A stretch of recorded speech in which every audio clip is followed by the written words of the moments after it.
Forrester's one about a blood-sucking insect. Its bite is incredible. This article was sent to me today, and I thought it would be a good idea to revisit the topic of some very disliked, very painfully stinging Polish insects.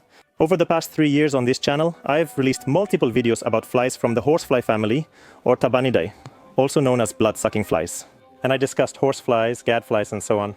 But today I'm coming to you with another bloodsucker, which, even though it bites, drinks blood, and is generally quite disgusting, is still absolutely beautiful. Meet the snipe flies. We'll deal with this article at the very end, but now it's time to go on a trip, because if I'm going to tell you about snipe flies, I should probably find one first. Basically, all I need is a camera with a macro lens in case I come across something else interesting, a basic entomological net, because without it catching this kind of fly is almost impossible, and some kind of container, and we're good to go. Okay, I think we've got everything, at least I think so. But it's so dark.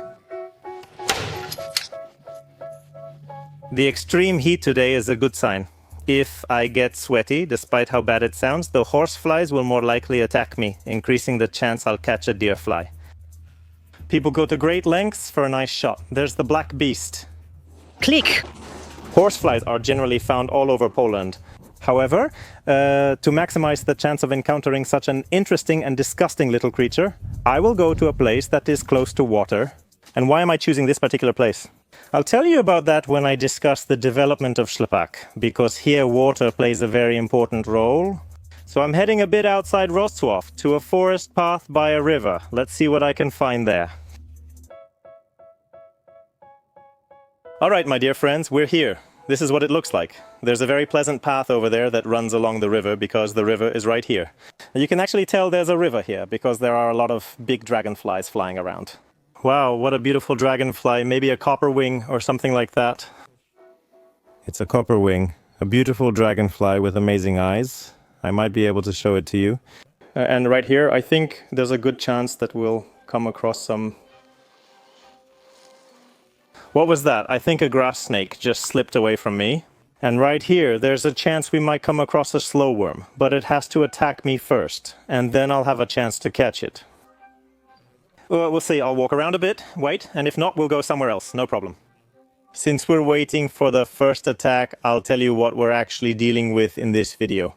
You already know there will be deer flies here, and for that purpose, I've prepared this super professional chart that shows roughly the most common Tabanidae in Poland. And here we have the Tabanidae family, which includes several dozen, about 50 species in our country.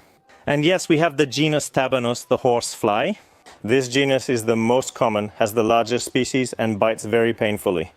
The genus Chibomitra, which I haven't recorded yet, also has the Polish name bąk, as seen with the ornate horsefly. Yes, seriously, there is such a thing. Besides that, there are also so-called horseflies, which is a common name for the rain horsefly, meaning the genus Hematopota, and I released a video about these flies last year. And besides that, there's also the genus Chrysops, which are deer flies, the main characters of today's episode, and if I remember correctly, we have 7 species of them in Poland. For now, from what I can see, nothing is really attacking me here, but let's wait and see. There are some big bushes over there. By the way, I could actually collect some ticks here for the video comparing all those, tick repellents. Do we have any ticks on us? Not here. Nothing here yet, but something's flying around me. I set up a net just in case. And we're going to try to catch it. Something got in. But what? No, it's some kind of fly. I've been here for 20 minutes and haven't been attacked by a horsefly, but something else did attack me. Specifically a big bumblebee, and that's the really big one, right?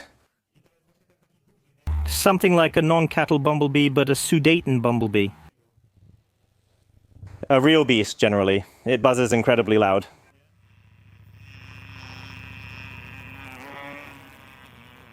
A terrible sound. All right, I'll show it to you up close because this is also a female, also a bloodsucker, and she really wanted to feed on my blood here, but I was faster. Okay, just look at what it looks like. This is what it looks like. Yeah, a disgusting little creature, generally, and that's already quite a fly, right? She's massive. This is the Tabanus genus, one of the most common types of horseflies. Here we can see her compound eyes, not as colorful as deer flies, but still striking. You can also see what she uses to bite. Wait, let me show you. Right here, you can see the stiletto, that brown part. That's the little stiletto they use to cut the skin. And then they just pierce in and release a special substance that makes the blood stop clotting. And thanks to that, they can drink the blood. So, a terrible little creature. Another specimen also got in, which also tried to attack me here. That's how it looks. And I think this is also a type of Tabanus or Chibomitra. And here you can see much more colorful eyes. It also buzzes terribly, but those eyes really are beautiful, no doubt about it. And this is also a blood-sucking female. However, it definitely differs in size. It's smaller, and it has these orange spots here on the abdomen. You can tell it's a completely different species by that. The eyes are totally different too, right? Okay, I get it. Something's flying around. Damn. All right. Wait, I think I've got something. Let's see. Yes, yes, yes! Damn, the second one is attacking me. Oh, there's more. And a tick landed on my hand too. Great. All right, let's see what I managed to catch here. There they are, of course they are. What's more, 2 at once. Probably the same ones. Let's scoop them into the vial so they don't fly off. We should go now since many things are attacking me here. The blind worm has been secured well. That's a fine specimen. Sadly, a horsefly bit me on the calf. Well, that's life. That's it. See you at home. But before leaving, fate surprised me. As I approached the car, I noticed something sitting on it. And that something was a big predatory fly that had caught none other than a rain horsefly, the very insect that had just bitten me. That's karma. All right, we got it. I came back from the meadow and, by the way, brought a few buddies with me. Here we have this big Tabanus, which is a kind of horsefly. And we also have... He flew away. And we also have this smaller specimen, and here I'm a bit stuck because I don't know if it's a Tabanus or a Chibomitra. Anyway, this is the smaller one with colorful eyes. But what interests me the most today is this small fly, exactly the same specimen you saw in the meadow. This is a chrysops, or deer fly. Poland has 7 deer fly species. As I take a quick look, I think this is the black and yellow deer fly, which is one of the most common species we can find here. It can be found all over the country and will attack us practically in every corner of Poland, maybe except for the highest parts of the mountains. So if we climb risey, something like this probably won't attack us. Now that you know what we're dealing with today, let's talk about what I mentioned at the beginning, which is why I went to the water in the first place.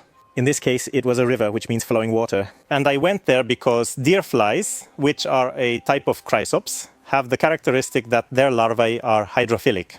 That means the entire larval development of deer flies, because deer flies are insects that undergo complete metamorphosis with 4 stages of development.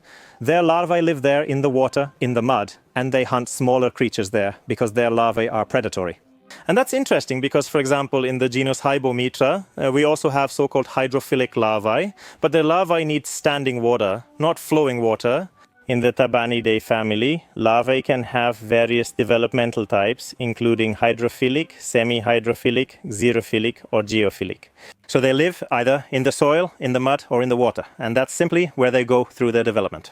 And notice that none of these types include animals, because here, I think there might be a misconception about the larvae of horseflies.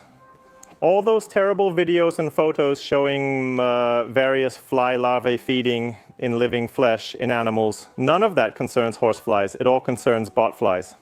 Botflies, which I discussed in the rain horsefly video, are a distinct family.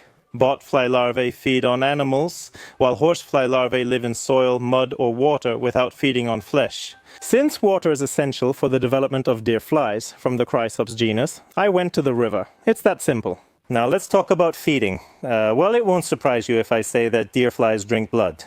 I think that many of you have had the unpleasant experience of being bitten, gnawed, or rather, I should say, stung by a deer fly. It's unpleasant because of the type of mouth parts that deer flies, and in general, female horseflies have. And it's a type of mouth part. Oh man, what was it called? Cutting, licking? Something like that. And that name is perfectly fine, although I've also come across another name, specifically cutting sucking, which also describes the characteristics of this type of mouthpart. Basically, the point is that female horseflies have what I showed you in the meadow, that little brown stylet, which they use to pierce the skin and then just shamelessly lap up the blood. And that's unpleasant. It hurts because our skin actually gets damaged. And in addition, they also inject substances that prevent the blood from clotting, which is why those wounds can keep bleeding for a while. However, not all horseflies drink blood, because as you already know, the females are bloodsuckers, but the males are not. And male horseflies, just like the males of other Tabanidae, feed on things like flower nectar. And we can normally find them on flowers. They are completely harmless, they won't attack us, because they don't have the kind of mouth parts that females have. And there's a reason for that too, because someone might ask, okay, if males feed on nectar, then why couldn't females feed on nectar too, and everyone would be at peace? Cattle, people, and other forest mammals would all be at peace. Unfortunately, it's not that simple, because females need blood. And they need blood in order to fulfill practically their only and most important life goal, which is to pass on their genes, in other words, to reproduce. Females need blood to incubate their eggs. The eggs of the black flies look a bit like elongated caviar attached to a leaf. The female lays eggs on leaves above water, and the larvae fall into the water to develop as their development takes place in water. And that's exactly why, for these eggs to develop properly, the females need blood. From what I've noticed, if someone mentions the name bonk, and they're not talking about winds or bumblebees, because bumblebees are also sometimes mistakenly called bonk, then they're usually referring to creatures that we simply don't like. Fleas bite us, drink our blood, and are generally disgusting. Due to their feeding habits, they can transmit various diseases like anthrax, tularemia, polio, and carry different nematodes or trypanosomes to us, which is unpleasant. And I have two interesting facts for you. For the interesting fact, I'll actually use this Chibomitra that I have here. All right, come here. I dumped it onto my hand, bluntly speaking. This is a horsefly, so to speak, in quotation marks, and it's definitely a blood-sucking female. And someone might wonder, listen, why isn't it biting me, stinging me, or doing anything? It turns out that for some unknown reason, if we take such an insect from nature into a room, they lose the ability to feed. It won't bite, sting, or prick me now. There's no chance. And I honestly don't know why that is. But even if I kept it on my hand for an hour, two, a whole day, it just wouldn't bite into me. And seriously, I still haven't found an explanation for why this happens, but that's just the way it is. Oh, she's actually cleaning herself right now. So seriously, I have absolutely no worries here that anything will happen or that she'll transmit something to me. It's just that they suddenly don't want to eat indoors. I wonder if it'll fly away or not, we'll see. It's a big beast. If it bit me, it would hurt like hell. However, I suspect that some of you have had the unpleasant experience of being bitten by those big horseflies, which look just like that, and they bite. Oh man, they bite really painfully. Let me know in the comments if you've ever had the misfortune of being bitten by such a big beast. And that's the first fun fact. The second fun fact is that it's actually very easy to tell whether it's a male or a female. All the mosquitoes I brought here are females. They were flying around me, trying to bite me to feed on blood, which is typical female behavior.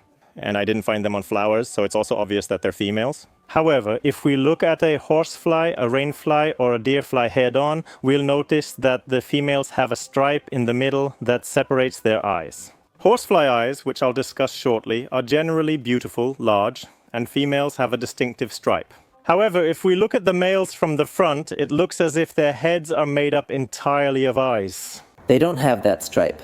Their eyes are practically joined together and separated by a very thin seam. And that's also a very easy way to tell whether it's a male or a female. Next point. Here, I also showed you in close-ups that, for example, this Tabanus has eyes. Well, eyes like eyes. Brown ones. The smaller one has striped eyes, and suddenly we get to the deer flies. In my view, deer flies possess some of nature's most stunning eyes.